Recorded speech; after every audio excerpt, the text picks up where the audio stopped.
Yo la famille, j'espère que vous allez bien, très heureux, extrêmement heureux de vous retrouver aujourd'hui pour ce premier podcast sur un thème que vous connaissez déjà puisque vous avez vu le titre sur la chaîne YouTube. Je suis vraiment hyper content de vous retrouver aujourd'hui. Pourquoi ? Parce qu'on va parler de comment les influenceurs freinent ta progression. Ça fait énormément de temps que j'ai envie d'aborder ça sur mes réseaux sociaux, notamment sur mon Instagram où, comme tu le sais sans doute, je suis extrêmement actif et c'est d'ailleurs le seul réseau social sur lequel je suis actif et je travaille chaque jour avec intelligence, tout du moins j'espère, et avec rigueur pour produire du contenu vraiment qualitatif et pour aller au bout des choses et vous permettre de progresser chaque jour et avec les meilleures dispositions possibles. Donc voilà, la parenthèse est fermée, passons au sujet. Aujourd'hui, j'ai envie de parler un petit peu de tous ces influenceurs qu'on retrouve sur YouTube, qu'on retrouve sur Twitter, qu'on retrouve sur Instagram. Tous ces influenceurs qui soi-disant sont coachs, qui vous préconisent des méthodes qui apparemment sont bonnes, apparemment valent le coup, mais au final, lesquelles sont réellement intéressantes et surtout, qu'est-ce que vous devez tirer de tout ça ? Voilà, aujourd'hui, j'ai vraiment envie que vous réfléchissiez sur la notion d'influenceur et pourquoi aujourd'hui les influenceurs freinent ta progression. Le premier sujet que j'ai envie d'aborder dans ce podcast, c'est toutes les influenceuses qui vous parlent de bandes d'élastique, qui vous préconisent des hits, qui vous donnent des exercices à faire à la maison chez vous et qui vous disent que vous allez avoir des résultats incroyables. La réalité de la prise de muscle et de la perte de gras est très simple et les apports de la science l'ont prouvé des milliers de fois. Aujourd'hui, pour obtenir un physique extrêmement musclé, il faut avoir une forte masse musculaire et qui dit forte masse musculaire dit adaptation neurologique et physiologique du corps via un entraînement en musculation. C'est aussi simple que ça. Arrêtez de croire ces influenceuses qui soi-disant sont coachs, qui soi-disant ont les meilleures méthodes du monde pour vous faire progresser, alors que la réalité de la science a prouvé, encore une fois, je le répète, que l'entraînement en musculation est ce qu'il y a de plus favorable et surtout ce qu'il y a de plus logique pour prendre des fessiers, pour prendre des cuisses, pour prendre des bras, pour prendre des pecs, bref, j'en passe et des meilleurs. La réalité donc est qu'il faut aller à la salle, qu'il faut pousser lourd ou non, c'est pas la question, qu'il faut surtout pousser régulièrement, intelligemment, avec une optimisation de l'entraînement et de la nutrition à côté pour obtenir des résultats réels et des résultats qui vous permettront d'atteindre vos objectifs. Arrêtez de penser que c'est parce que vous allez faire du HIIT, que vous allez faire du cardio à jeun, on va en reparler dans les podcasts, vous allez voir, que vous allez perdre du gras et que vous allez atteindre votre objectif physique qui peut s'apparenter à un physique vraiment intéressant, vraiment développé, mais atteint via des années de musculation, des années d'expérience, des années d'apprentissage. Voilà, il faut vraiment que vous reteniez ça, c'est très important. La deuxième chose que j'ai envie d'aborder dans ce podcast, c'est ne pas croire tous les influenceurs fitness quant au nombre de répétitions, au nombre de séries, au temps de repos que vous allez pouvoir prendre entre chaque exercice. Arrêtez un petit peu d'aller piocher partout parce qu'il y a de tout, d'accord ? Il y a des influenceurs qui vous préconisent 2 minutes de repos sur un exercice d'isolation. Il y en a d'autres qui vont vous dire 1 minute. Il y en a d'autres qui vont vous dire 30 secondes. Sur des exercices polyarticulaires, il y en a qui vont vous parler de 5 minutes. Il y en a qui vont vous parler d'1 minute. Arrêtez un petit peu d'aller piocher partout et faites vos propres recherches. C'est vraiment important qu'aujourd'hui, vous alliez chercher les informations, vous alliez essayer de comprendre comment fonctionne le métabolisme humain et comment fonctionne l'organisme.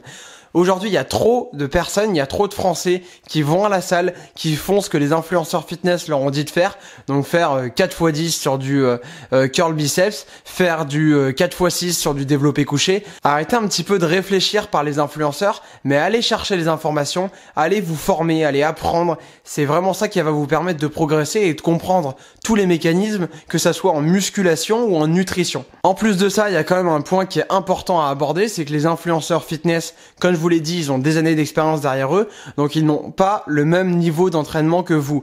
Croyez-vous sincèrement aujourd'hui que vous avez les mêmes capacités de récupération, par exemple, que Nathan Mozango, qui s'est chargé, qui a utilisé des produits stéroïdes androgènes anabolisants, qui a utilisé des produits dopants? Pensez-vous sérieusement qu'avec le même entraînement que lui, vous allez pouvoir progresser? Non, évidemment que non. Parce que tout simplement, votre corps n'est pas encore suffisamment avancé en termes de pratique pour pouvoir récupérer d'un tel volume d'entraînement. Donc dès demain, j'aimerais que vous fassiez vos propres recherches, que vous alliez chercher les informations, que vous puissiez vous former et en apprendre davantage sur les sciences de l'entraînement et de la nutrition. Autre point que j'aimerais également aborder, qui est très important et surtout qui est énormément ignoré dans le monde du fitness, c'est que vos muscles ne sont pas forcément les mêmes que ceux du voisin.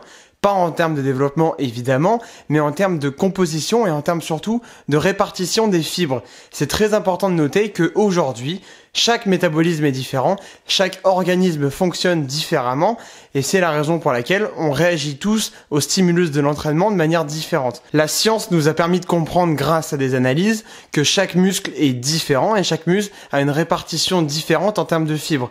Il y a des fibres de type 1 et des fibres de type 2 et votre voisin, par exemple sur du développé couché, c'est possible que lui doive faire 7 répétitions alors que vous devriez en faire 12 pour optimiser justement ce développement musculaire vis-à-vis du nombre de fibres de type 1 et de type 2. Voilà donc les raisons pour lesquelles vous avez absolument aucun intérêt à copier les influenceurs fitness. Vous n'avez pas le même niveau d'entraînement, donc vous n'avez pas les mêmes capacités de récupération. Il y a énormément d'influenceurs, et c'est le monde de l'hypocrisie de l'industrie du feed game aujourd'hui, qui sont chargés et ne vous le disent pas. Donc il y a sans doute une grosse différence entre vos capacités de récupération et les leurs. Quelqu'un qui est chargé, quelqu'un qui a eu recours aux stéroïdes androgènes anabolisants, a beaucoup plus de facilité de récupération, et c'est notamment la raison pour laquelle quelqu'un de chargé peut se permettre de s'entraîner 2 fois par jour, tout simplement parce qu'il récupère beaucoup plus vite que nous. Aussi, il y a un autre point que j'aimerais aborder dans ce podcast et auquel finalement peu de personnes pensent. Aujourd'hui, de nombreux influenceurs n'ont pas de diplôme de coach sportif, n'ont pas suivi de formation qui leur permettent d'enseigner des méthodes, qui leur permettent d'enseigner des façons d'aborder la nutrition, des façons de répartir ses macros, des façons de calculer les calories. Comment voulez-vous croire des personnes qui n'ont même pas les certifications et qui n'ont même pas suivi des formations dans lesquelles on vous apprend comment mieux gérer sa nutrition, comment optimiser son entraînement, tout ça. C'est vraiment extrêmement important de réfléchir à ça. Quand FCAN, par exemple, il vous balance un nombre de reps, je sais pas moi, sur du curl biceps, est-ce que sérieusement, vous pensez que FCAN a fait un diplôme là-dessus ? Est-ce que sérieusement, vous pensez que FCAN a suivi un enseignement qui lui permet aujourd'hui d'être crédible et surtout d'avoir le statut pour vous transmettre ces informations? Non, évidemment. D'ailleurs, à ce propos, sur un exercice d'isolation sur des biceps, aucun intérêt de charger lourd. Aucun. Alors que pourtant FCAN passe sa vie avec son iPad évidemment à vous préconiser un nombre de reps très réduit, quel que soit l'exercice, d'accord? Donc sur du curl biceps, c'est possible que FCAN te demande de faire 6 reps. Alors qu'évidemment, c'est absolument pas dans ton intérêt puisqu'il y a qu'une seule articulation qui travaille.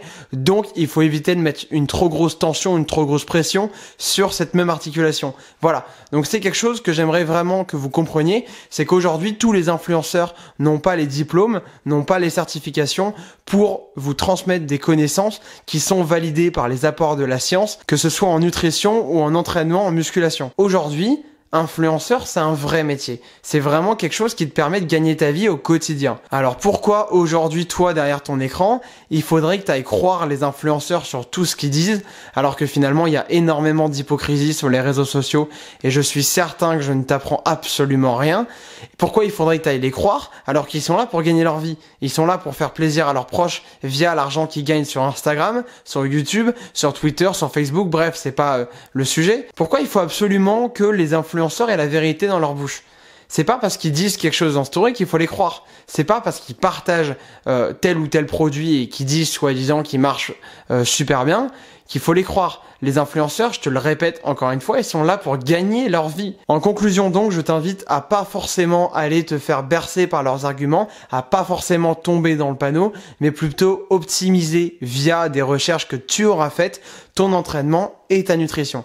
Voilà pour ce podcast. J'espère sincèrement que ça t'a plu et que ça t'a permis de réfléchir sur comment les influenceurs freinent ta progression. Et dis-moi, n'hésite pas à me dire en commentaire si ce podcast t'a plu, les idées que ça a pu te donner, les réflexions que ça a pu susciter dans ton esprit et dans ta petite tête. Et on se retrouve évidemment demain avec le sourire, même si vous ne le voyez pas, pour un nouveau podcast.